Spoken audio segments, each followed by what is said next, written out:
Professor Mwebe will be replaced by Professor Loretta Jacobs. And also in our program, Mr. Sipone will no longer be joining us. Please allow me to introduce Professor Loretta.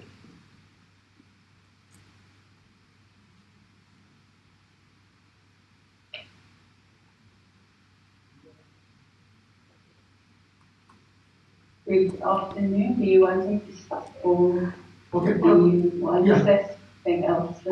I just want to quickly read your bio and then you will then start. Ladies and gentlemen, Professor Loretta Jacobs is an associate professor in the Department of Information Sciences. Her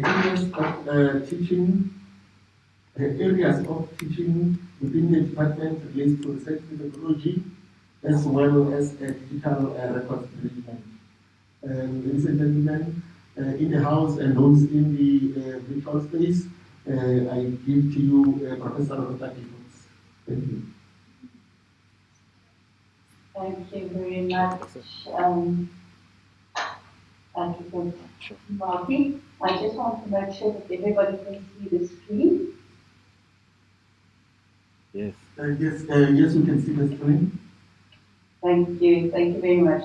So good afternoon, everyone. I am doing this presentation on behalf of Moise, who unfortunately have a double booking for today. So the focus is on the Untitled Curriculum in the Fourth Industrial Revolution or the Fourth Industrial Era, and how we actually have adapted our curricula for different qualifications and short learning programs to make sure that we be in line with technological limits of the industry.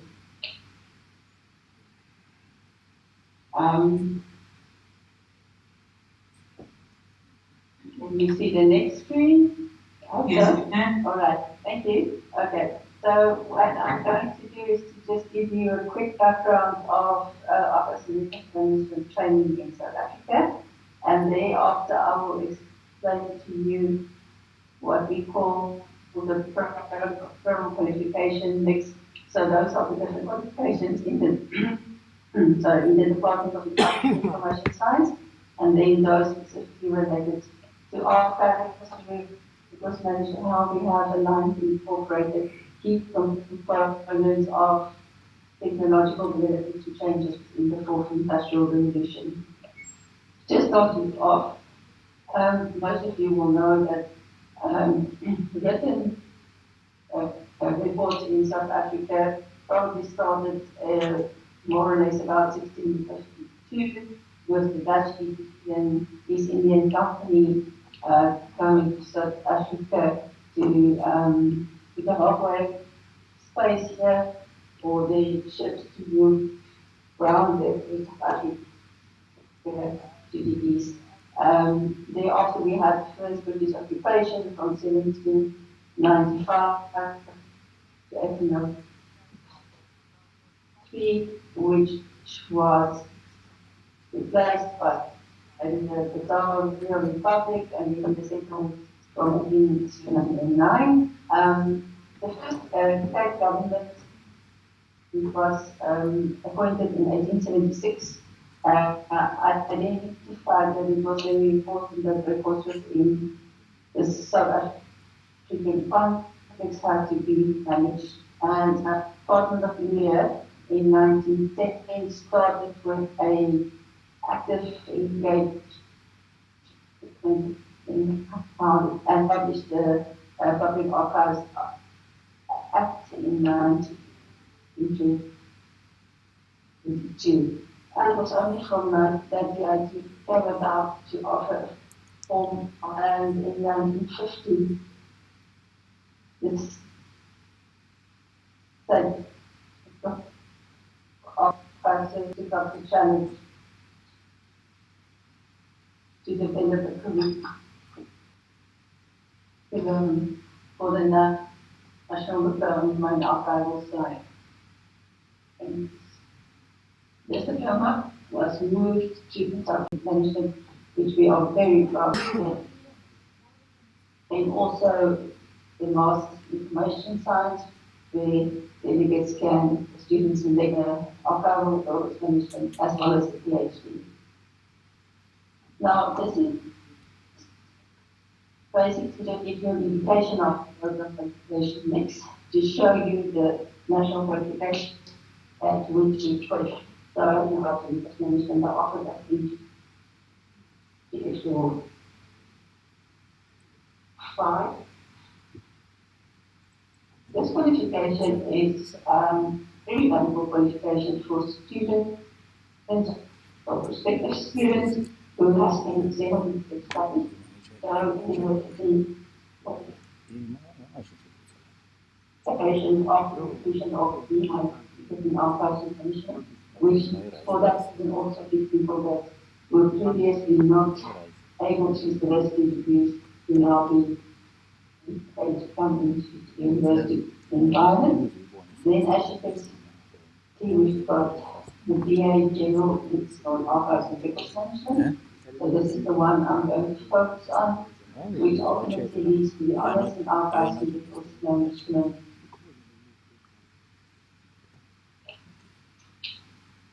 And thereafter have the MPH level 9 and then the PhD, which is on MPH level 10. You can see that there's no MPH level 6 qualification from the archives, the higher certificate in archives and records management. The student can directly move into the BA General with a major in archives and records management, and once they've completed that with a 60% average, for the third year modules, they can then go into the honours in archives and records management, which all 6% average to move into the masters in archives and records management. So just to give you some information about these qualifications. As I said to you before, the higher certificate is really important for us because it is the main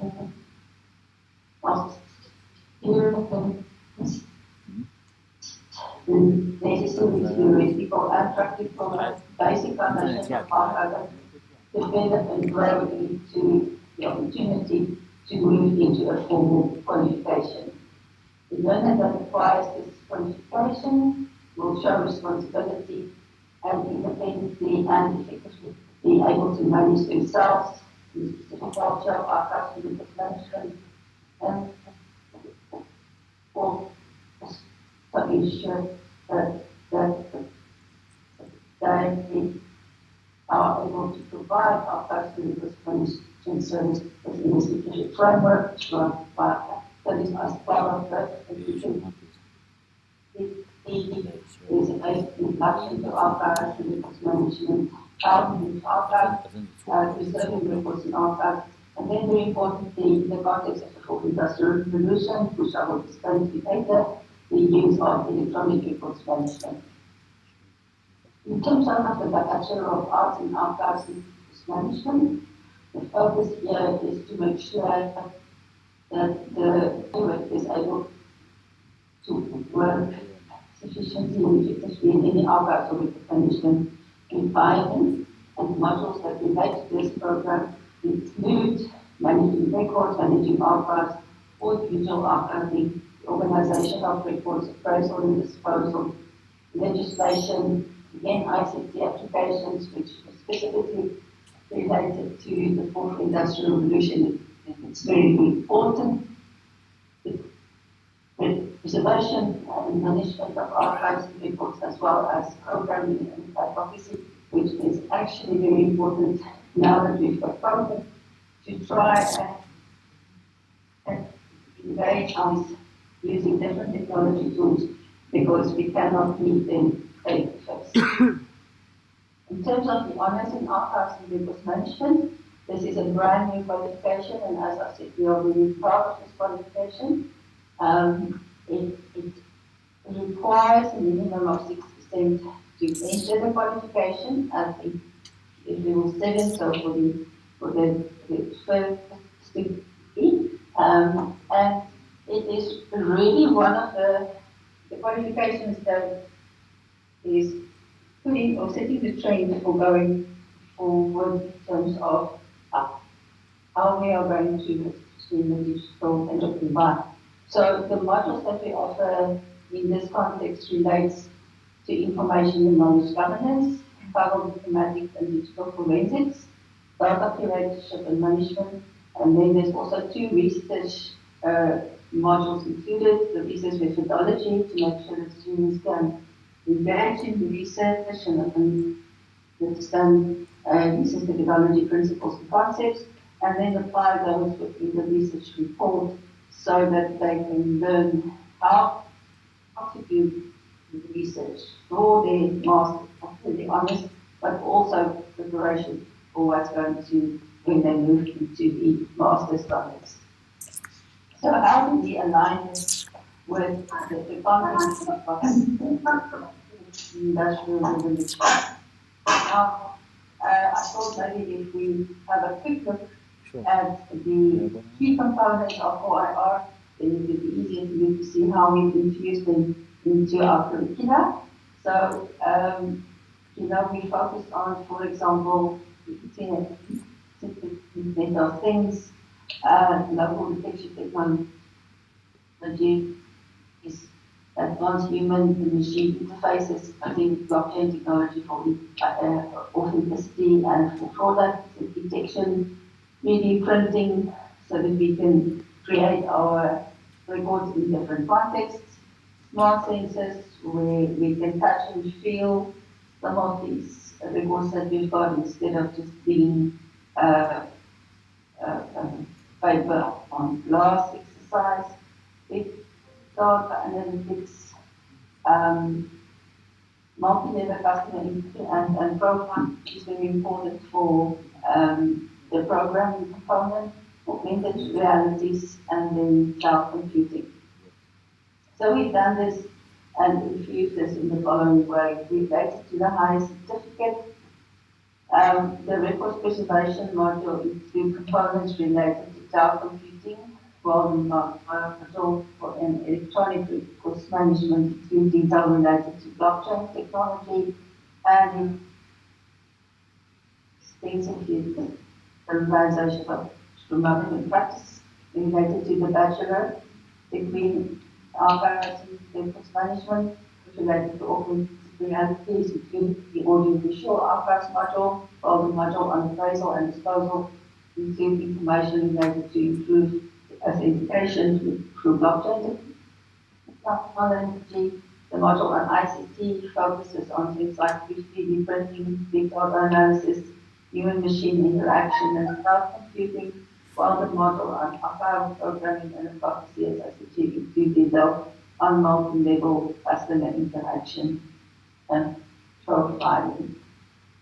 Related to the honors in archives and records management, we focus the most because this is our newest qualification, so we can infuse all various concepts of the fourth industrial revolution in there. So as part of the archival diplomatic and digital forensics, as well as data curatorship and management modules, the emphasis is placed on technology tools to ensure authenticity and reliability of digital records with reference to cloud computing, Internet of Things platforms, advanced human-machine interactions, blockchain and computation. And students are also encouraged in the research report module to focus on the use of various technology tools to promote and support digital records management and creation. In addition to the formal qualifications that we offer, we also offer short learning programs.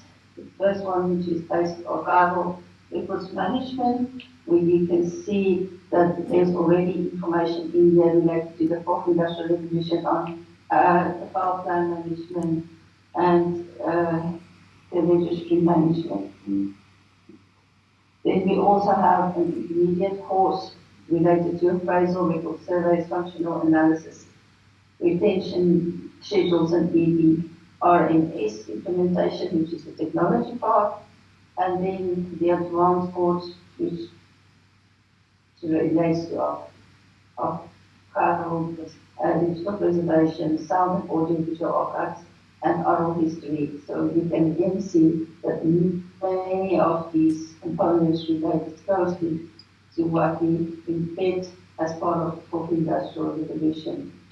Then we also have a program which is on NKF level 7 in archives and records management. The focus of this is that for individuals who already have a degree but cannot move into the honours qualification because the degree is not within the scope of information science, they can enroll for the program in archival science and then apply for entry into the honours degree. So in this program, we focus on the preservation and conservation of archival material, with records management practices, archival information sources and services. And again, within all these themes and topics, we do include how we use technology for improved preservation, for improved accessibility, etc. So in summary, just to give you a context then, we are particularly on NCF level 5. We've got a number of short learning programs on our intermediate and advanced level. Then we also have the postgraduate program, for people that have a qualification in another discipline and would like to move over to records management. We've got the BA in archives records management as well as the honours, which focus on specifically digital transformation, archival informatics, so records forensics and data curatorship. And then you can apply for the master's PhD qualifications with specific reference to an archives and records management topic. So we feel that our partner is to slowly transform which is comprehensive, open disciplinary institution by optimizing the utilization of various ITC principles specifically related to the fourth industrial revolution. We have got the potential to be the lead in records management in Africa. We've got great technology and also all the academics in teaching, but also very familiar with the technological developments and advancements. So we think these students would benefit of our experience and our expertise. Very much. This is then open for questions and things. Let's give a round of applause to Professor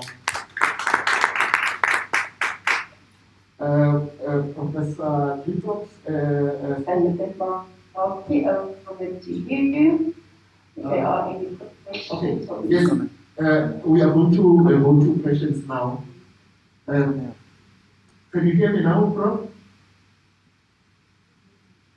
Professor Jacobs? Okay, ladies and gentlemen, while we are trying to connect with Professor Jacobs, I would like to just give you a short summary. Okay, I can't hear you. Okay, the technical colleagues are trying to connect me. Can you hear me now? Yes. Okay, thank you very much. I was I wanted to summarize a few points you mentioned to say the first archival legislation was in 1922, so it means next year archives will be 100 years, it will be our centenary. Then he also spoke about the alignment of the curriculum to the fourth industrial revolution, and spoke about cloud computing, the other level of archival training that will be provided. And she also spoke about the number of courses available for us when we want to enter the field. It will be from higher certificates until a PhD. So what we'll do now is for questions. We'll first start here in the house, get a few questions, and then we'll then move into the social media to get questions. So shall we start here in the house? Okay, one. Is that the second question over there? Okay, we have one question in the house. Yes. The prof just with us? Yes, I'm here. Okay. Okay. Yeah, going to the participant, then we'll hear the question. Good day, Prof. I would like to request information be provided on the internet because we are struggling to, when we are checking for the courses as well as conducting your office here in Pretoria. If you can please upload all the information regarding the courses that you offer. Thank you. Prof, you can give an answer before we move to the social media. Thank you very much. I see that on the in the chat it is not working. But what I can do is I can send the coordinators my contact me directly if you are sure about the qualifications, or you can just if you got afterwards, you will find the information. So we also link to the website of the department. But as I said, I will send them my email address, I can distribute it, and then you can questions about some of these qualifications. Yes, please send us your email address and we'll distribute it on the chat side. And also what we'll do is that we can also read it out so that those having problems in accessing, making contact with you can then be able to do so. Mr. Laguna, do we have questions or comments?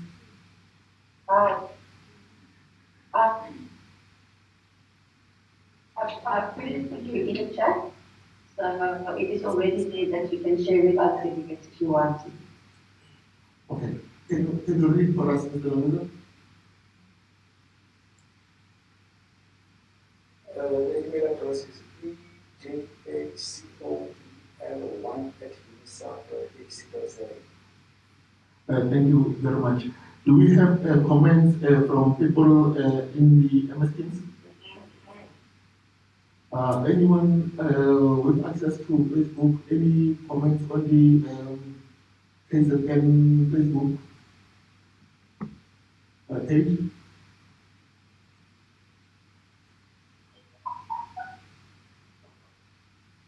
It's not a question, but it's a comment. The presentation was very interesting. Thank you. Introduce your name. My name is Musa Kara from the IT. Okay, no, thank you very much. So we don't have questions from those who have joined virtually. Do we have those who have joined virtually? And how many are they? There's 62 on Microsoft Teams. Okay, no, Prof, it seems like colleagues are content. It was only one question and then after an appreciation from one of the participants. We have your email address. We'll continue engaging with you, but please stay online so that you can also follow the next presentations. Ladies and gentlemen, our next presenter will be Professor Hughes from University of Lincoln in the UK. Professor Hughes will be talking about researching the life of John Dewey. Professor Hughes is a professor of Southern African Studies at the University of Lincoln University in the UK. Born and bred in South Africa, and she taught African Studies for many years at the University of Natal. And she's the biographer of John Dewey. Colleagues, Professor Hughes will be joining her through a recorded video. A hand of applause for the presentation.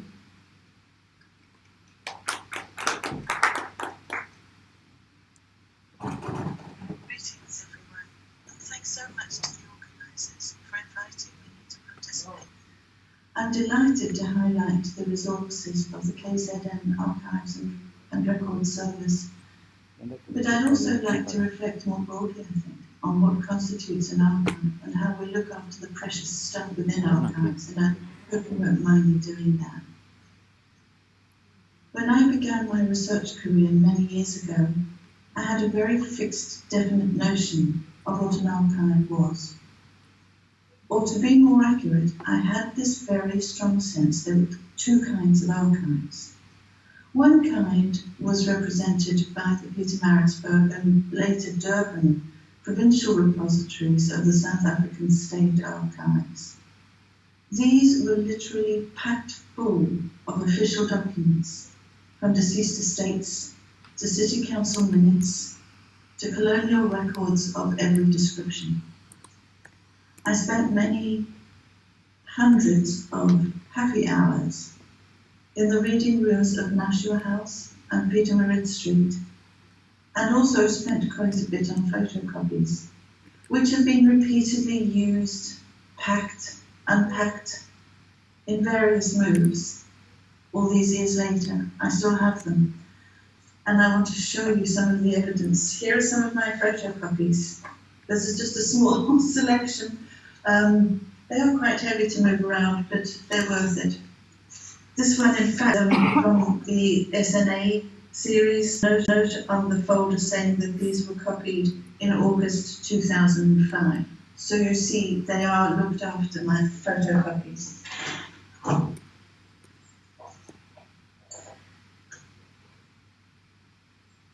So my view of this official kind of repository was as a place where there was completeness. For example, in a series of papers like the SNA or CNC, Chief Native Commissioner, which I used very extensively too, everything that could be there was there. And it was everlasting in the sense that whenever you went back and asked for something very specific, it would be found and wheeled out to you in the reading room. Like the way in which the Bibliothèque Nationale is represented in Alain Resner's short but powerfully atmospheric 1950s documentary, Toute la mémoire du monde, or All the Memory of the World, and you can find it online quite easily if you'd like to watch. It's about 20 minutes long. Resner portrays the bibliothèque like a fortress, in the sense that any item added there will never escape. It's a life sentence. And this prison grows and grows as more material is constantly added. Not only is all this stuff, manuscripts, images, books, maps, newspapers, imprisoned forever, it's also not allowed to hide. It should never escape as such. When a visitor requests an item, it has to be found somewhere along the hundreds and hundreds of kilometers of shelving. For this purpose, of course, there's an industrial scale operation, list, classify, inventory, catalogue each item. Moreover, items are maintained in controlled conditions, and all efforts are made to ensure that things don't perish. Books are actually vaccinated, and documents are microfilmed. So this was going even in the 1950s. As the film claims, this seems to be a memory like no other. And South Africa's State Archives had that same sense for me all those years ago. The other kind of archive, at least in my mind, was represented by another repository that I got to know very well, the Killie Campbell Africana Library, as it was then known, in Durban. This seemed to me a treasure chest of unofficial, more eclectic documents, personal papers, news clippings, pamphlets, church papers, even oral testimony, which at that stage was quite a thing, and to which I contributed a little. It was well curated by a very dedicated staff, but it just had a completely different feel to me. Of course, it's not quite accurate that Pietermaritzburg, in my example, is all official and Killy all unofficial. For example, there is a wonderful series of papers in Pietermaritzburg Archives in the State Repository, which is the Colenso collection, which I've also used extensively and which again is real treasure.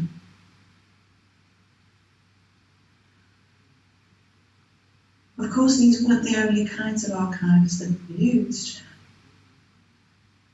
but they were certainly the most important archives that I've used in my career, and the ones that I know best. I simply couldn't have completed my historical studies, for example, on the Clifton or on John and Nomtela Dube, without these exceptional books. They were also my framework for sorting other archives into one or two of my imagined kinds of archive.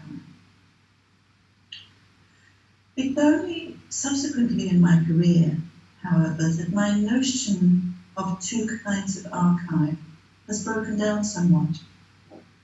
And actually, the evidence that archives are rather more complex was right there before me long ago, except I didn't make sense of it then. As an apprentice historian in the 1970s, the first wondrous original collection of documents that I encountered was not in either of my types of archive at all. They were being looked after, these papers, but conditions were precarious and it was hard keeping them safe. There were letters, photographs, a wondrous scrapbook, and other documents preserved at the Wilberforce Institute at Everton by the remarkable Mrs. Charlotte Opperman of the AME Church. I was doing a little project on the history of the AME Church, and Charlotte Opperman at that stage was the secretary of the Institute. Sadly, it was the sort of material that you then could not find in an institutional South African archive. It was a story of proud achievement of the AME as an independent church through its history in Southern Africa in the face of discrimination and oppression. The only records about the AME that you then could find in an institutional archive and mainstream missionary ones, nervous of the so-called troublemakers in independent churches, not the other side of the story. Mrs. Opperman gave me some material for safekeeping. Conditions in the townships at that stage were very tense. This was early June 1976. And they were worried about their possessions.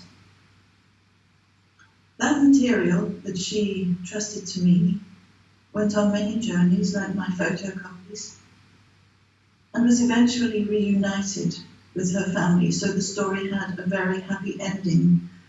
And that material is now being passed down, looked after, treasured again to her family. Point here is that although these are very precious collections, they are ephemeral in the sense that they're fragile, subject to the vagaries of the times, subject to the deaths of individuals, the need perhaps to move, the availability of resources to look after collections, because it's not cheap looking after collections. So such collections may survive, but again, sadly, they may not. And so much of this kind of material has been lost because no large institutional archive thought it worth keeping or collecting. So it was only a bit later, thinking about this kind of story, that I came to realize that my notion of the archive, and perhaps also our Resnes, was a bit mythical. Archives actually are everywhere. We also now know that much material is destroyed even before it reaches an archive, which kind of knocks your sense of completeness a bit. Some of you may have heard of Operation Legacy. According to the Japanese scholar Shohei Sato, Operation Legacy, and I quote, was one of the most spectacular destructions of historical records known in our time, unquote. As British colonies in Africa and Asia moved towards independence, often after very bitter struggle, departing British officials incinerated thousands of boxes of records that they thought might one day cast them in a bad light. The French did this too, and probably all the colonial powers as they departed. So there's been a massive amount of deliberate destruction of documentation.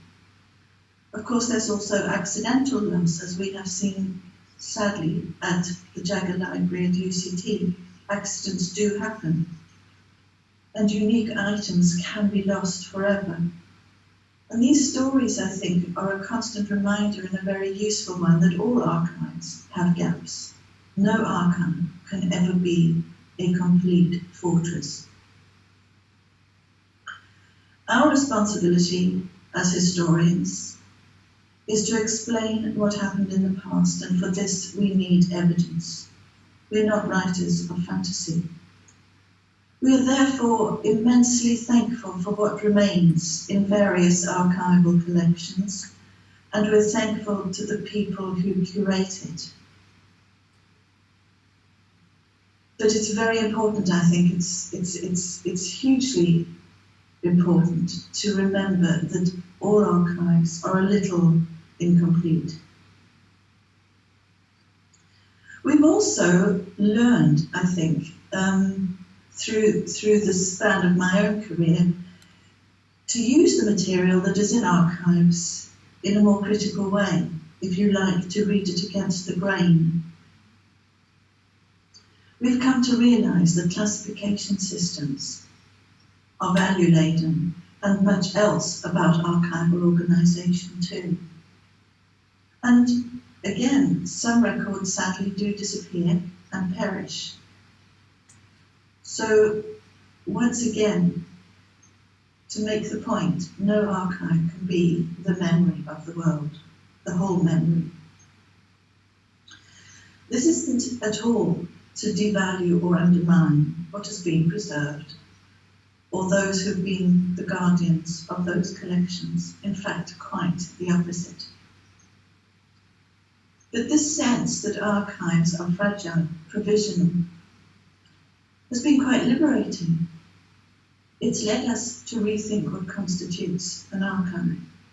That our official repositories, for example, are immensely important, but there's so much more evidence beyond that we need to search for and learn how to use. And we've become, I think, much more creative than we used to be in our sense of where to look for and hopefully find evidence.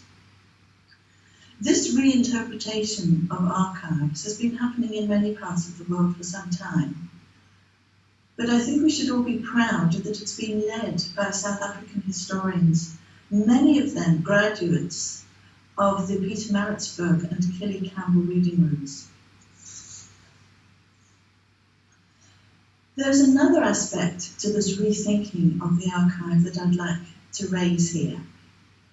It's part of the aura of an archive, whether it's official, unofficial, being institutionally maintained or informally maintained, that it contains items that are unique, rare, one of a kind. That's still a key reason for valuing them, but it's also their weakness. For the past few years, I've been involved in a project here in the UK, which is a digital archive project that tells the story of the bombing of Europe during the Second World War, a little outside of my Southern African comfort zone, you'll realise, but it's been incredibly It's been a learning experience which I valued very highly. It is a digital archive which has been made up of some of those ephemeral collections that people have brought us for digitising, family collections that have never been actually seen outside of a very small group of people ever.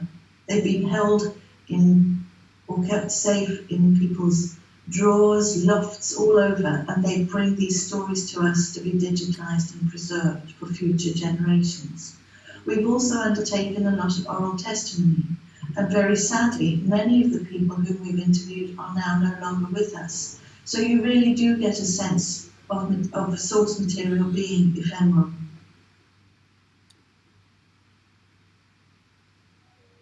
We've had to think very hard about the challenges of digital preservation, and we do know what can go wrong, believe me.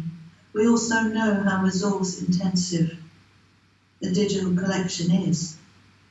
But it is amazing also to realise how digitisation can increase resilience and how enabling it is in sharing access to those collections. Digital copies are not quite as special as the originals, we know that. They have no dust. They don't have that very special archival smell. They don't have an aura in quite the same way. But they certainly do help to preserve and share material. I know a lot of existing digital sources are behind paywalls, and that's not a good thing at all.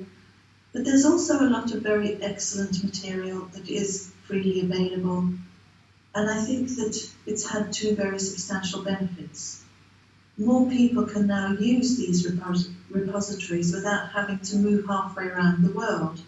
A real benefit, especially since our memory institutions have all been closed up during the pandemic.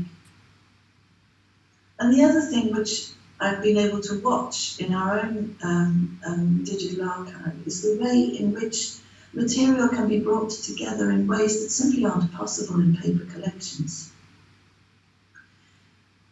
For example, again from my digital archive here, bringing together numerous perspectives on one incident, on one day of the war, somebody who was bombed and somebody who was up in an aircraft undertaking an operation, from the different kinds of collections, and enriching our sense of the narrative of the bombing war in ways that simply I don't think would have been possible before, unless by accident. I do feel very strongly that we need the authority of professional curators and archivists more than ever as we move into this new digital era, to preserve evidence in digital form so that it is fit for purpose. Too much digital material available online is inadequately catalogued. And professionals can help in two ways: to digitise and share their paper holdings, and to cast their nets more widely, to help digitise and share some of the more ephemeral collections, such as that AME collection of Mrs. Opperman's. It means that owners can keep their originals, while professionals can help to preserve and share it.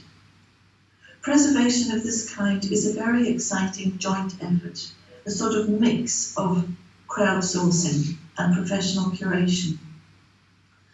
And we come back to this issue of resilience because sharing is also about resilience. To return to the UCT fire example, very soon after it happened, a call went out for those who had any images at all of documents that they'd used in the archives to donate copies back to UCT. So those digital fragments from researchers can help to partially at least reconstruct collections. It's better than nothing at all.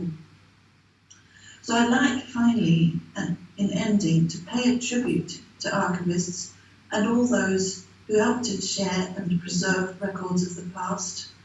And I'd like us all, really, to expand our sense of what an archive is, rather than to be fixated on the two kinds like I was, so that more people have greater access to a wider range of archival resources. Thank you very much for listening. Thank you. Thank you very much, Professor Hughes, for those messages messages regarding the importance of archives. Professor Hughes also spoke about issues around the memory of the world and also the number of archives or archives buildings or institutions she visited to work on a number of research that she's undertaking. She also stressed the issue of the importance of collection management and that it is important that all collections entrusted with us as activists are taken care of and preserved for posterity. She mentioned the issue of the fire electricity, that it is important that we have disaster management plans so that we keep our heritage intact for future generations to use. Since Professor Hughes was doing a recorded presentation, maybe those who have questions can give those to our colleagues here. And what we'll do is that we'll email those questions to her on receival of answers to your questions or comments. Then we'll then also distribute those answers. So in the chat section, for those who are joining us virtually, I've given you the email address where you can send such questions, but you can also send your questions through that same chat. I'm not sure here in the room as to do we have questions, and if we have those questions, then please put them in writing and then we'll then send to Professor Hughes. Ladies and gentlemen, can we give Professor Hughes another round of applause? Okay, now we'll go. Was someone from you? Or having a question? Okay, we'll go to the next speaker, which is Professor Hira Rao, who is based at UKZN. Professor Hira Rao is an associate professor of history, society, and social change.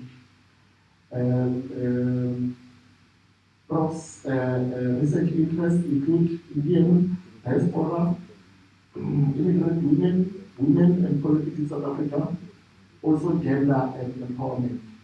And Prof's research dissertation focused on 3 Indian immigrants to Natal, faith and identity formation.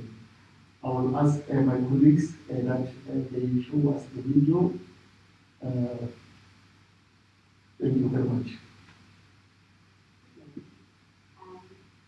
My name is Professor Untitled in the Department of History at the University of KwaZulu-Natal.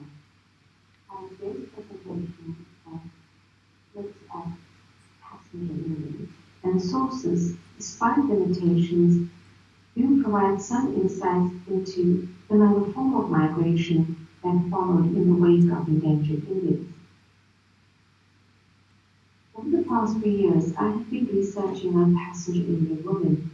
One of the challenges in reconstructing the histories of passenger Indian women, immigrants, is the scarcity of sources. There are very few written records by women, and existing archival materials like government records, correspondence, largely focuses on the male migrant experiences. In addition, statistical data, namely shipping lists, place of origin, birth and death records on passenger Indians, unlike endangered Indians, were not meticulously recorded. Unlike their counterparts, passenger Indian women arrived as non-contractual free immigrants under normal immigration laws. Their non-laboring status and the fact that they arrived as part of family migration had implications in the way they were verified and documented by colonial immigration officials.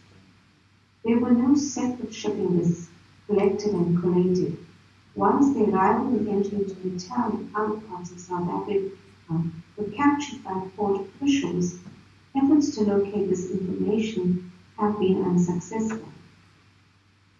Like indentured women, there is little sources available relating to diaries and personal letters, thus making it challenging to discern women's voices. But unlike indentured women, because they arrived as part of family migration, as adjuncts to men in the migration process, made them to some extent unworthy subjects for historical documentation and inquiry. Archival sources on indentured Indian women are far more easily accessible. Detailed biographical, demographic, and employment data relating to indentured women are readily available. This discrepancy in sources is due to the fact that indentured immigrants arrived under a government-regulated scheme, a special dispensation of the Natal government under laws 13, 14, and 15 of 1859. Hence, the entry of every indentured Indian immigrant, men, women, and children who arrived in Natal between 1860 and 1911 was thus meticulously documented by immigration officials in both Natal and India. To compensate for this limitation, I have utilized both traditional and non-traditional sources to construct narratives on histories of passenger Indian women. Information in my research was largely gleaned from primary sources, government and immigration records. Amongst them are the Master of Supreme Court records, the deceased estates, law reports, literary sources, oral interviews, personal collections, some very interesting personal immigration photographs and documents were unearthed in the process. In addition, newspapers like Indian Opinion, Indian Views, and community brochures. They were valuable in providing insights into the social, cultural, and economic landscape of India and South Africa in the late 19th and 20th centuries. Government records, though biased and engraved with male perspectives, do provide important quantitative data on immigrants and their families.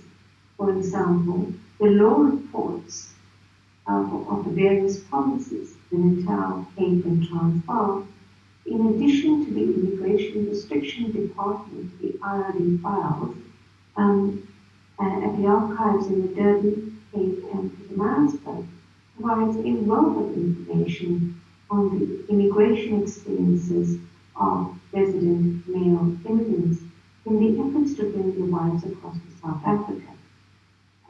In addition, they provide useful information process during migration, the autonomy of women, particularly those who chose not to travel, the defiance of immigration laws, remittances, and the challenges of transnational families in the Indian Ocean region.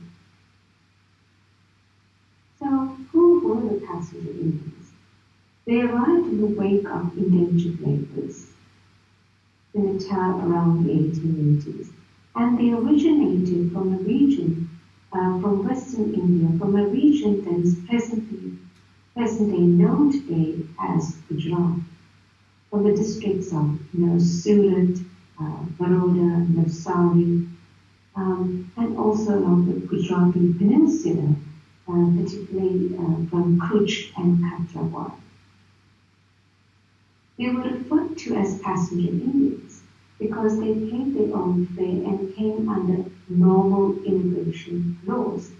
In fact, many of the immigrants in their travel documents describe themselves as a passenger to distinguish themselves from those immigrants who came under indenture. To cite an example, one immigrant wrote in his affidavit for a domicile certificate in 1907, open quotes, that I am a native of India, that I am not an indentured Indian, and also hold no pass under any act. Close quote. Another wrote, open quote, I arrived in the colony as a passenger Indian, close quote. Colonial officials, too, distinguished themselves by identifying them as Arabs, Asiatic, or Bombay traders, or Bombay traders, or Mohammedan traders, because the early immigrants were predominantly Gujarati-speaking Muslims.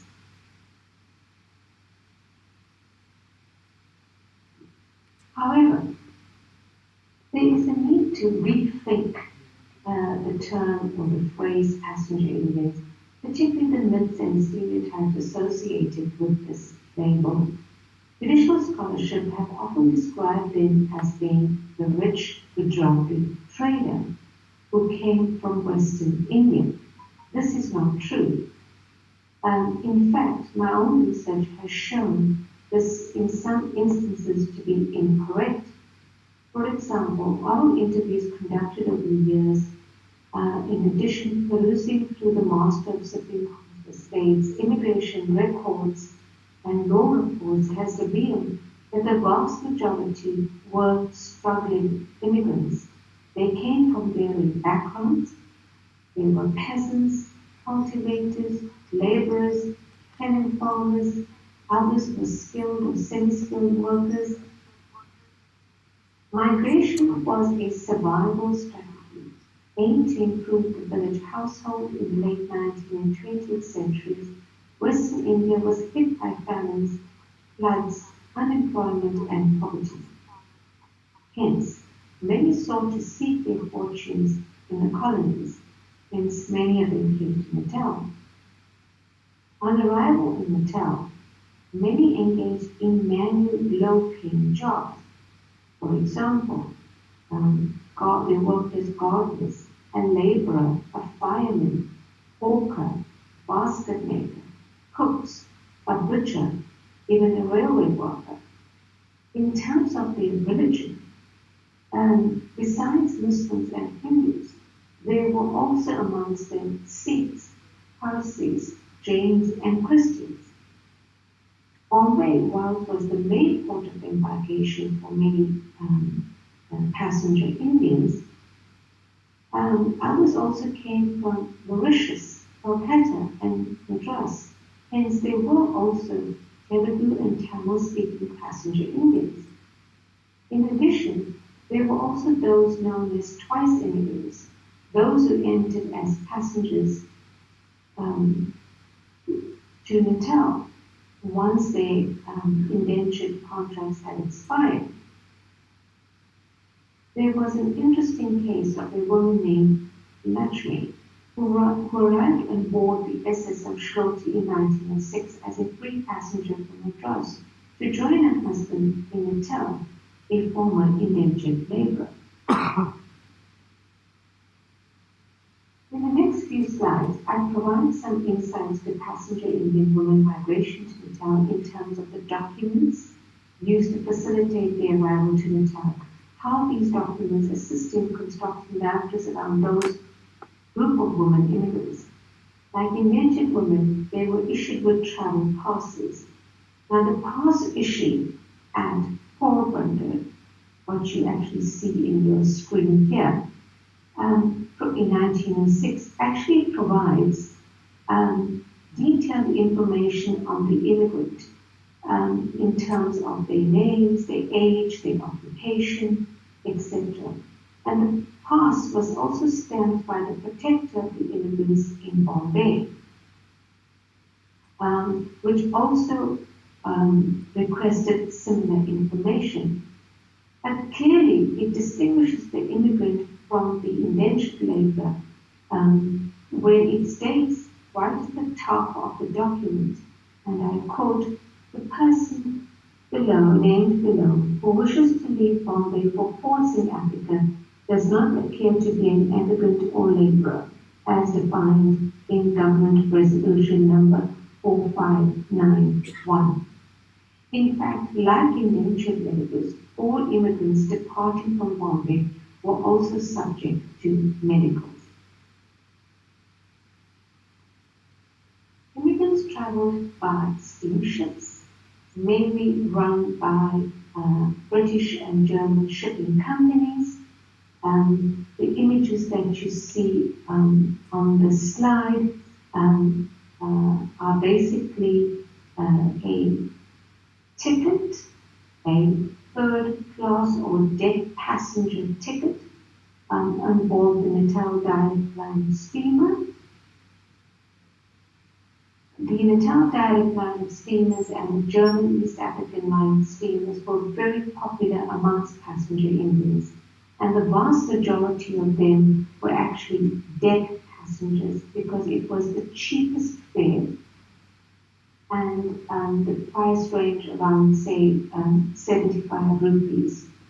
So this particular slide shows the passage ticket of Mr. Makanaran and his wife, Mrs. Papi Naran. Some of these lines ran direct passages from Calcutta to Durban. Others made stops to East Africa and Mauritius. Passenger Indian migration was predominantly male-centered, with the male migrating first and the women left behind in villages. Now, this narrative often conjures up images of women being docile, left behind, dead, neglected, and had no role in decision-making process in the migration process. However, a perusal of archival documents alluded earlier reveals that male-centered migration was actually far more complex. Socio-economic and cultural factors, together with stringent immigration laws, collectively determined who migrated and who did not. Fueled by poor socio-economic factors in India in the late 19th and early 20th centuries, early male immigrants were sojourners. Migration was actually seen as temporary, as a strategy for survival to better the rural household, not an escape from, say, familial duties. It must also be seen within the broader context of the village, also in terms of gender relations and the sexual division of labor. The positioning of women within the home and the family enabled and provided the impetus for males to migrate. Women's domestic, cultural, and economic obligations, household chores, nurturing children, elders, and engaging in small-scale income-generating industries required her to remain behind in the villages. This allowed males to explore the economic opportunities abroad and still sustain the rural kin and land ties. Passenger Indian women immigrants arrival and they kind of trickled at the turn of the century, but their numbers actually peaked in the late 1920s, largely due to revised immigration laws. Now, there were many challenges they experienced. The 1913 Immigrants Restriction Act barred the entry of all new immigrants except wives and children of resident immigrants. Immigration officers and the court collectively exercised greater control and surveillance. They questioned customary marriages, particularly when documents were issued to this effect, as well as the status of women within polygamous marriages. In addition, a new documentary system with verification procedures was introduced, which hindered family migration. Among the new documentary evidence required was the DI-90, the DI-91, the D-10, certificate of identity, and later passports were introduced. Now, the following slides reveal the immigration application procedures for resident Indians. Men wishing to bring their wives across and their families to join them in the union.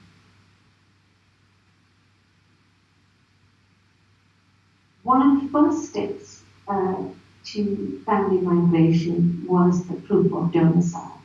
So husbands seeking to bring their wives to South Africa had to prove first that they were lawful residents of the Union. And if there were any kind of omissions or,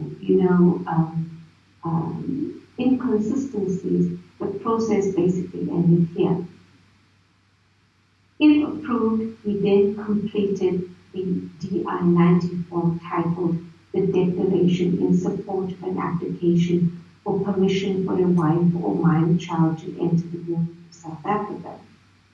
On the successful application of the DI-90 form, a certificate or permit was issued with the applicant's photograph, and this permit then issued by the Principal Immigration Officer endorsed the applicant's domicility and declaration of his marital status. The Principal Immigration Officer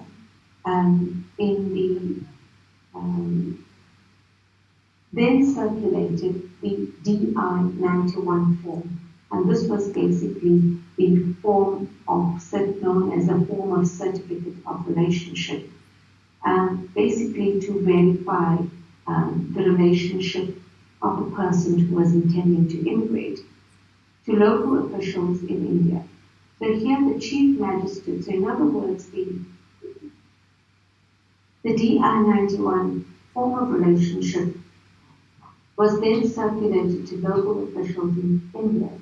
And here the Chief Magistrate in a presidency or a political officer in a native state or a district magistrate in a town on receipt of this by the applicant or family else acting on behalf of their survivors would then issue the DI-91 form, which is a certificate of relationship to confirm personal and marital relations. So on arrival to the union, wives had to produce both the DI-91 form and the permit that was issued by the local officials in India at the port of entry.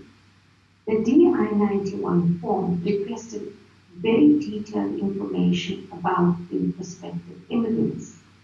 And you would see on this end, it requests information in terms of the age, the religion, the nature of the relationship, date of birth. Wives are also required, for example, to provide a left and right thumb impression, which was then taken in the presence of the city magistrate. Details of minor children were also to be included under the section titled Section B, Child. This requested the names of each child, place of residence, name of parents, gender and age, and so on and so forth.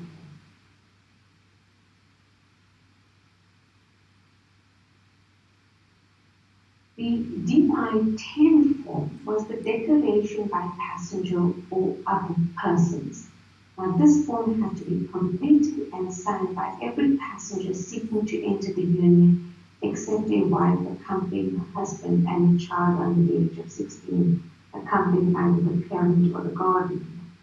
The form requested, once again, detailed information about the individual in terms of date, place of birth, gender, occupation, marital status.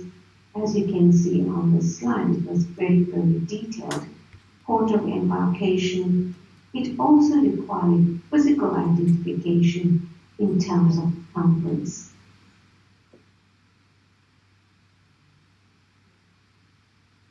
Next was the application for a certificate of identity. Now, this was introduced under the Immigration Regulation Act. It replaced the certificate of domicile in Natal and the permit in the Cape, whereby the Union government was seeking to kind of institute a uniform immigration policy. So domiciled individuals seeking to either leave the Union for short periods had to complete the DI-4 and the DI-90, particularly after 1927, and they had to apply for a certificate of identity. Applicants really were assigned a file number, which was the reference number for any future applications regarding identity and travel documents. This file number has been used by many descendants of free Indians, not only to trace genealogical information, but also to secure a person of Indian origin, that is the PIO card. As you can see on this slide, it has pictures of women and children as well in their application for a certificate of identity. And what is interesting about these documents and immigration documents is that Through these immigration documents, we are able to, collect information about these women, where they were born, what was their age at the time of travel, what was their occupation. So in this way, these documents are extremely useful in helping one to construct, who these individuals are, but also the challenges they experienced in the migration process. After 1913, Britain introduced a new passport system. While it gained some momentum in British India, it was made compulsory by the Indian Passport Act of 1920, which required the use of passports and imposed controls on foreign travel by Indians and foreigners traveling to and within India. And once again, as you can see, the passports too requested very, very detailed information. In fact, women traveling with their husbands were not required to have individual passports. Instead, their personal details were actually endorsed on their spouse's passport. The latter also requested very detailed information in terms of, age, profession, place, date of birth, so on and so forth. In some instances, for example, there were requests for thumb impressions.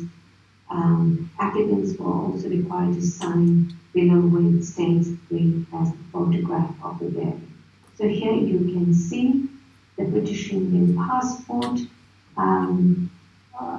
Indian Empire, and the name over here written at the bottom is Ganga, wife of Hargobind Manwal. Photographs also were requested, mainly in black and white, were fixed on the passport, but some Hindu and Muslim women who observed purdah refused to submit a photograph. So under the section of photograph, in some instances, a woman's photograph was not posted, but instead there were the remarks that were written, production or photographs permitted on religious grounds or wedding. Passport issued, particularly in the 1920s and the 1930s, show women in their traditional attire with their heads covered, sometimes resplendent with Indian jewelry. So in conclusion, I would just like to sum up very briefly to state that the lack of archival information need not be a limitation. We need to read against and along the grain of the archives. Addressing gaps in historical migrations from Asia is very, very important. It would allow for a rethinking of historical content, I think, methodologies and framework, and the context of passenger Indian migration. And I think therein lies the space for future research. Thank you. Good day. My name is Professor Kampani. Okay, thank you very much. Another round of applause for Professor Nicolao in his absence. Okay, colleagues, what we've gathered from her presentation was that there is a scarcity of resources when one is to conduct research. However, that must not be a limitation because there are other sources which you can use for you to be able to construct or do your research.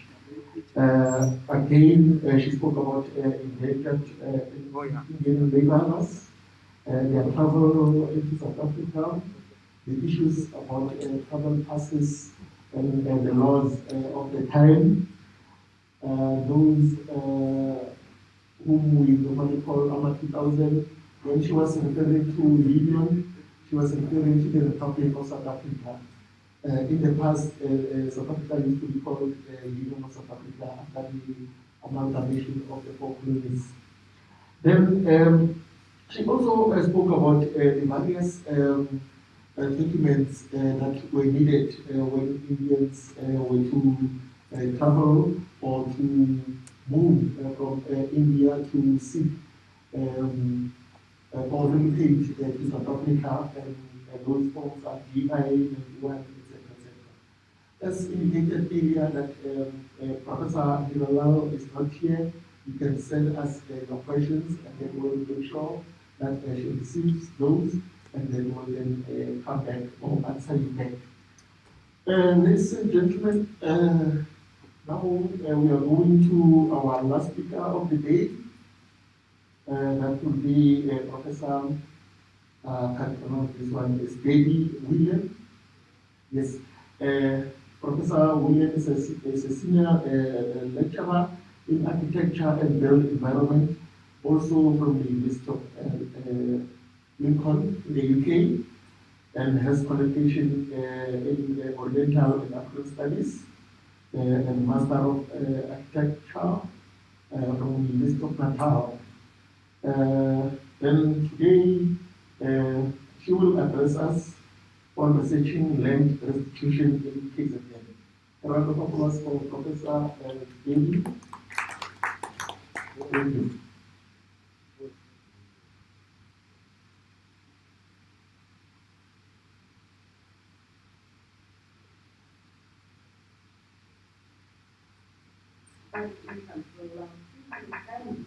Who made their livings before passers-by frequenting the 2 Street taxiway. This building stood as a silent infrastructural remnant of the divided and acrimonious past, but also represented an element of belonging for many within a city which monitored its residents through a curfew bell. Whilst the beer hall in Durban has not only been restored, but forms a kernel of inner city renewal, this could never be the case in Pietermaritzburg, given the lack of vision of the city fathers, in addition to the lack of capacity within the city for alacritous thinking and sustainable action. Evidence retrieved from consulting the Pietermaritzburg Archives repository sometime before this criminal action proved that the process of constructing the building had been subject to a public participatory development exercise in the 1930s. I mean, public participation. This included people of all races and voices, although typically all voices, regardless of race, were not necessarily listened to. It also revealed that the building replaced a casual and ramshackle set of rented buildings situated on the site which is now occupied by the family court, previously the magistrates' court, and that this building went from breaking ground to a grand opening within a mere 6 months. This evidence firmly situated the age of the building within the 60-year protection clause of the 2008 Heritage Resources Act and facilitated the laying of a criminal charge against the Msunduzi municipality. This criminal case remains open. This paper is not about the archives. This paper is not about institutionalized and dusty environments riddled with whispering paper fragments. This paper is about life and now and the richness that make contemporary South Africa and the manner in which we negotiate our cumulative being so exciting. My 2 best places in the world in which I can hide and randomly explore are the Pietermaritzburg Deeds Office and the Pietermaritzburg Archives repository. They both present for me a whispered world of the past, of an inanimate life sliding through in parallel. They offer personalities with whom I can have extraordinary conversations and opportunities for understanding in great detail where we are. Given this, it is curious that I came to archival material only quite recently. Upon moving to Pietermaritzburg to work with the then KwaZulu Monuments Council, now a Martha Heritage and Research Institute, my good friend and colleague Joanna Walker often crafted valid and necessary at times excuses to disappear from the office and seek refuge in the mysterious environment of the archives. It was Joe who first introduced me to the repository in Pietermaritzburg, but I had little cause to visit it until I began work on my master's degree, and I only know this as the repository still has my dissertation on the shelf. The Archives, Deeds Office and other private archival material, such as that located in the Cecil Rhodes Library, the Alan Paton Centre and the Curricula collections at the University of KwaZulu-Natal, became my go-to when I began my PhD studies and inadvertently started archive consulting in order to support myself during a hiatus from formal employment in 2006. Indeed, I was privileged, I suppose, to be able to access the lofty private collections of the Tonga Unit Archives of Mantanyama, as well as the Cape Archives and the National Archives of Pretoria. Thus, for me, archival material and the environment of discovery has played a significant part of my life in the last 2 decades. So let's start off with beer. My introduction about the Macheli Beer Hall has reference. The investigation into the beer hall started not with a knee-jerk reaction to the demolition of the structure in 2017. Rather, it was initiated, from what I can remember, by the request of our very own Peter Nell from the Provincial Archives Repository to present a Heritage Month talk. I had done a similar presentation the previous year, namely the riveting story of the development of the electrical substation, which I'm sure will live on in the oral memories of Peter Maritzburg, and for which I engaged substantially with the archives. The story of the beer hall formed part of a greater exploration into the Silent City. For me, the Silent City was that municipal infrastructure which included cemeteries such as the new one at Mountain Rise, which involved finding out a prodigious amount of useless knowledge as to the history of municipal cremation, but also the sheer number of buildings constructed after the Native Administration Fund centered on the beer hall and the municipal production of beer enabled by the Durban system. The research into beer hall for me was facilitated by both archival material from the town clerk's files and the corporation yearbooks, access to the latter for which I had the late Professor Paul Thompson to thank. This led to unpacking stories of informality in the 1930s, evidenced by the descriptions of the rented accommodation of the original beer hall occupied in the corner of what was then Commercial Road and Petermaritzburg Street. Its position so close to the City Hall related yet other stories of a much richer inner city life, supplemented with the aforementioned engagement with the residents living in the T Street at the time. This revealed articulate letters of protest from a mixed population of white, Indian and coloured people, all of whom protested in a fashion about the new position for the beer hall and its intended location on the corner of Retief and Burke Street. This led to understanding the complexity of the beer hall within a greater infrastructure of beer production by the city, which involved procurement of tenders to provide the grain and the transport and the delivery of the beer to the beer hall sites.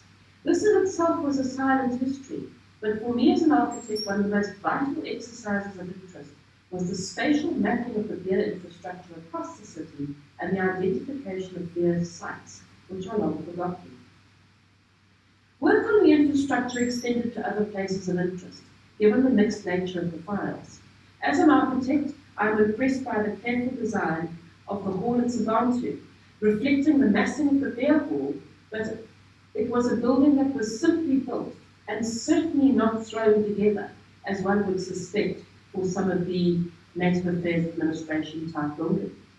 I am also highly appreciative of the exceptional quality of design produced by the City Architecture Department after its forming in the mid-1950s, and really good examples of architectural modernism reflected in the accommodation adjunct to the fire station, the East Street hostels, and what I consider as being the new brewery on Auckland Road. The archives thus assisted in significantly contributing to being able to map a silent city, given that the Msumbezi municipality had no institutional knowledge and even less in the way of a municipal plans repository, given that much of it had been lost through a shambolic scanning process some time before. The scrutiny of the silent city led to the study on Sabantu, one of the early villages constructed to house African people at the end of the 1920s.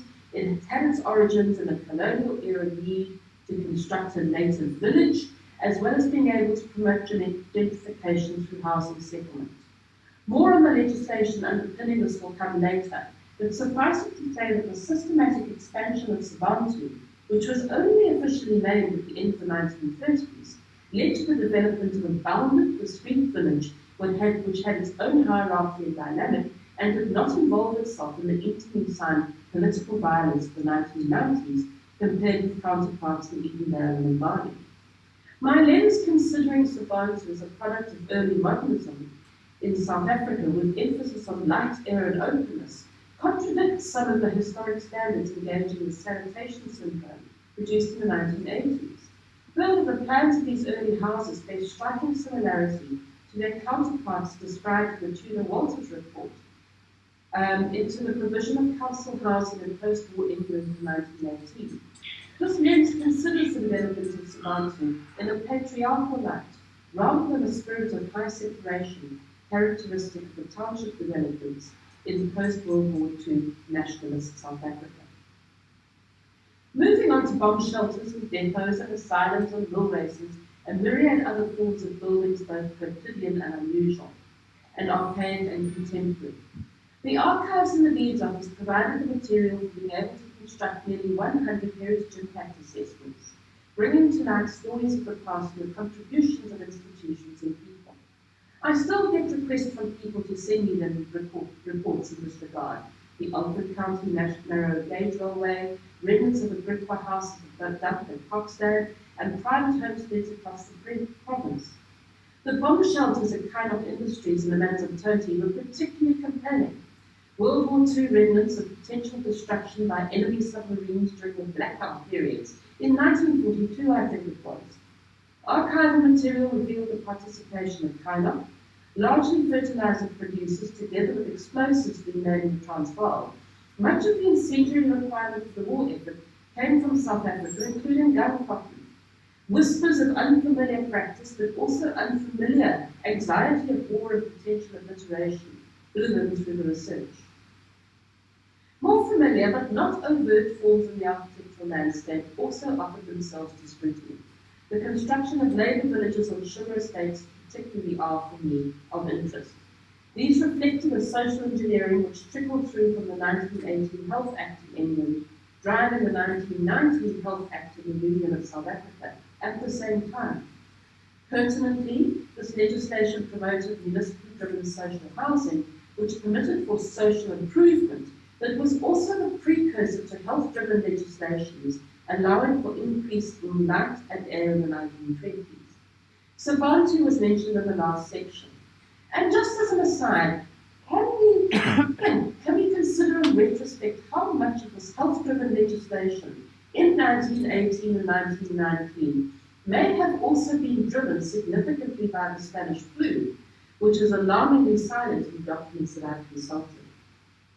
However, the main overt driver for the provision of adequate labour housing on sugar and timber estates in Natal was malaria, given that labour was usually accommodated in self-built housing, which was usually insufficient, to say the least. The massive malaria outbreak of 1930 on the coast of Natal has particular reference and hit the labour on sugar farms really hard, prompting formal resolution of the informal housing situation. The time taken for the construction of these labour villages usually lagged by a number of years in the 1930s, pointing to a slump in the world finances brought on by the Great Depression, a hiatus in forward planning around the promulgation of the 1936 Native Trust and Land Act, and cyclical droughts and locust infestations. Significantly, Tonga Sugar Company employed the services of Guelo Goodman, an artist from Cape Town who was critical in the development of the Tonga brand, but also advocated strongly for good, useful buildings, no matter what the circumstance or the use. Whilst Goodman was only resident in Tonga for around 3 years, his impact was felt in the good quality and aesthetically competent housing that the company constructed for its labour. Hambanati Village is an example. These villages also display a social hierarchy with respect to management and farm labour, and in many cases racial separation with concomitant social hierarchies between management, overseers, and labour. I would like to say for me that this work is ongoing, as it also tells different stories, perhaps slightly more human than the official discourse, being rather about paternalistic development and benefactor-beneficiary relationships than a clear black and white polarity, for want of a better term. Living longer and longer in the UK, I'm realising that the development of townships and social housing, which in effect townships were, are little different to the social engineering in England in the mid-20th century, and the provisions for working class people in order to be able to move themselves up through the ranks was contained and restricted by access to council-driven social housing. Archives were also important in a similar investigation for UBS sugar, threatened by the expanding mine at Felixton and a compellingly well-designed series of labour housing, now demolished for sand mining. Archives were important in understanding similar labour villages at Clan Syndicate, which now act as a conduit for rural-urban migration and access to the city of Pietermaritzburg. Archival material was critical in providing legal certainty in being able to divert roads and railways, or provide mitigatory alternatives, the Gautrain and Gauteng, for example, and have a strong basis to evaluate buildings and other structures in the heritage impact assessment process. Now to speak of brothers. Perhaps one of the more bizarre projects I've had is investigating the potential access to kinship for a client.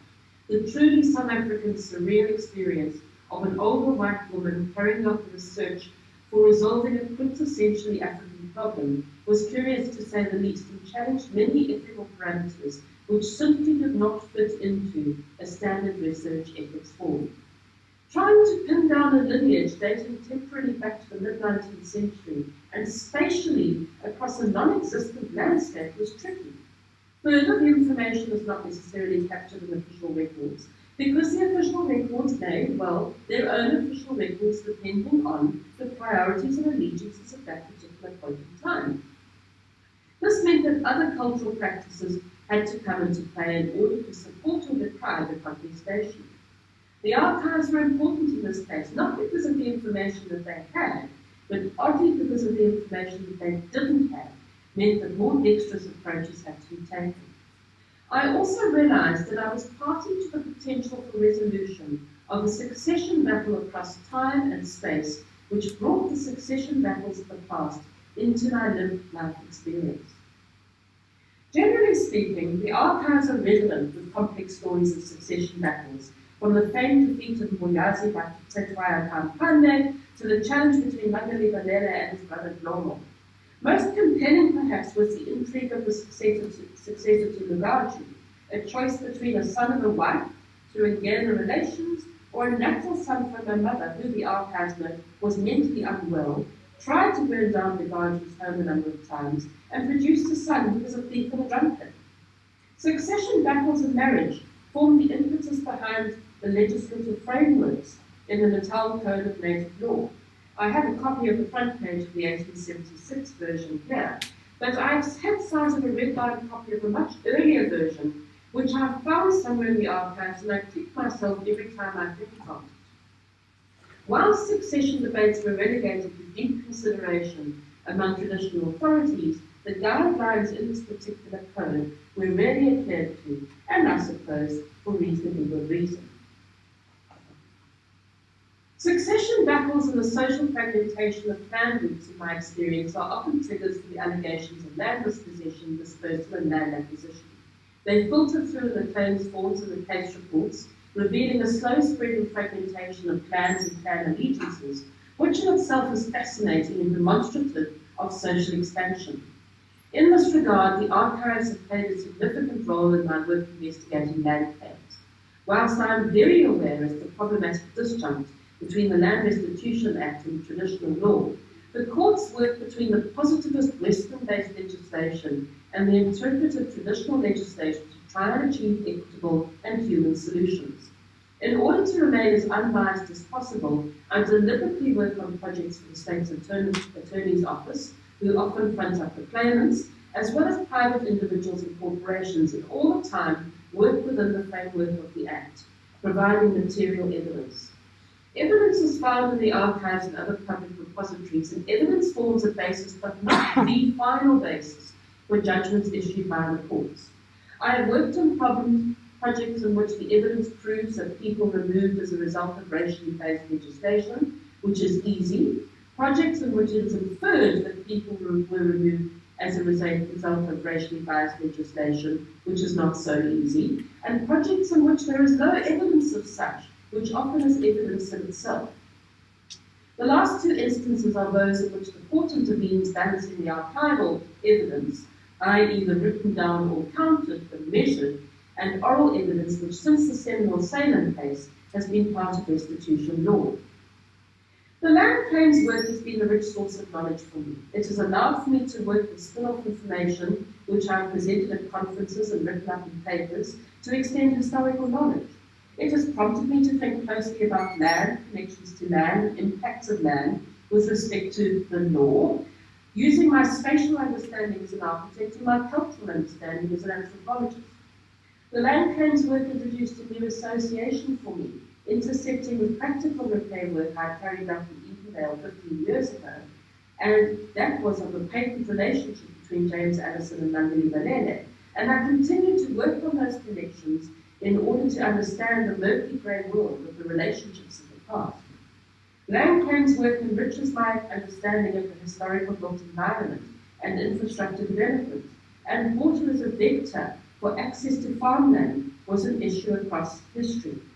In Natal, the 1902 Winterton irrigation settlement, as seen in this image here, intended to settle poorer white settlers, the 1904 Together irrigation settlement of Greenland, African farmers, and the late 1920s Pongola irrigation settlement ran as a paramilitary campaign to get poor whites onto the land and continue to gentrify them through agricultural education. Currently, the land claims work intersects with my continued perceptions of South Africa as a world in parallel understandings of space, parallel understandings of law, of tradition, of medicine, of religion, and all with a heavy balance of the intangible to interpret and experience as opposed to an important Western reliability of things that we need to touch and feel. So in conclusion, this paper has been about the quotidian. They are bomb shelters of brothers. The archives have supported challenges to ill governance and the evidence submitted with respect to the demolition of the Emacheni beer hall in Maritzburg. The archives held really consulted documents about Kynoch Industries and their role in the war effort, and supported the interpretation of the bomb shelters and informed decisions as to their fate. This work within the ambit of providing legal clarity for both the owners of the site and their need for demolition, but also for a mouth like KwaZulu-Natal, as it was then, and added to the body of knowledge of the past embedded in the SARA database. The bandit brothers in many places, rationalized not only intangible legislation, but illuminated traditional means of establishing rights. At the same time, access to the archives for investigating land claims provides Western-based written or counted evidence as required by the courts, leaving the remit of the more subtle judgments to the judiciary. Thus, access and use of the archives, in my experience, has allowed for promotion of good governance, support in establishing legal certainty, and has laid foundations for negotiations and the assessment and evaluation of human rights. As such, archives are repositories of memories, whether by direct record or extrapolation. We need to record our rich and very improbable identity. Thank you.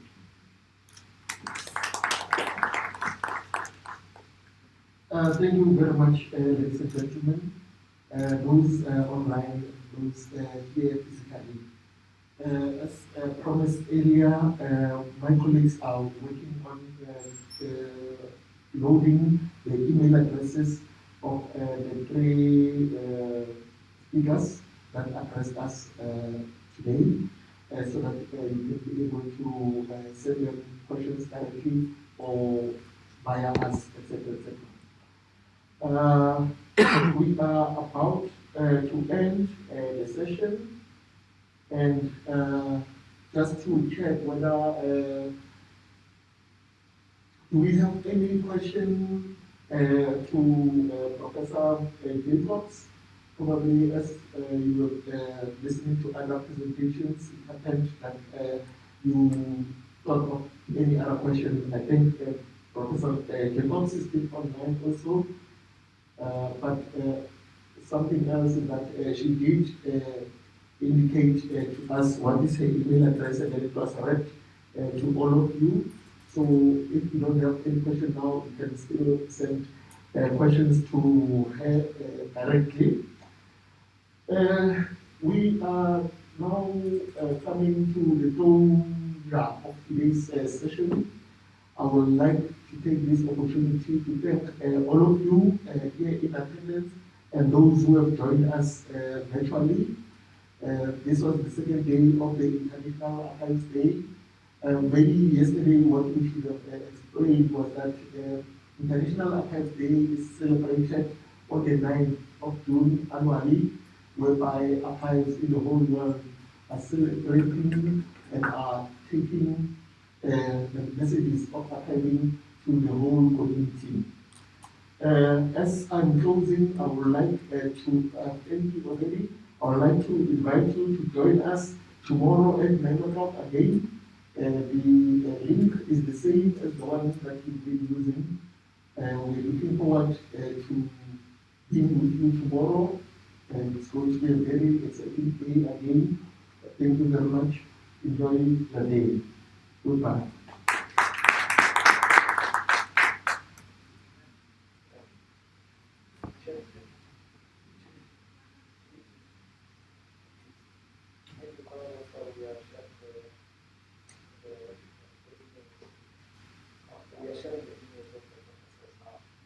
Okay, colleagues, before you log off, my colleagues are advising that please stay for a few minutes because they are sharing the email addresses of Professor Hughes, Professor Hiralao, and Professor Whelan. So please stay on the line for the time being so that you can be able to put down all those email addresses and then send your questions. Thank you.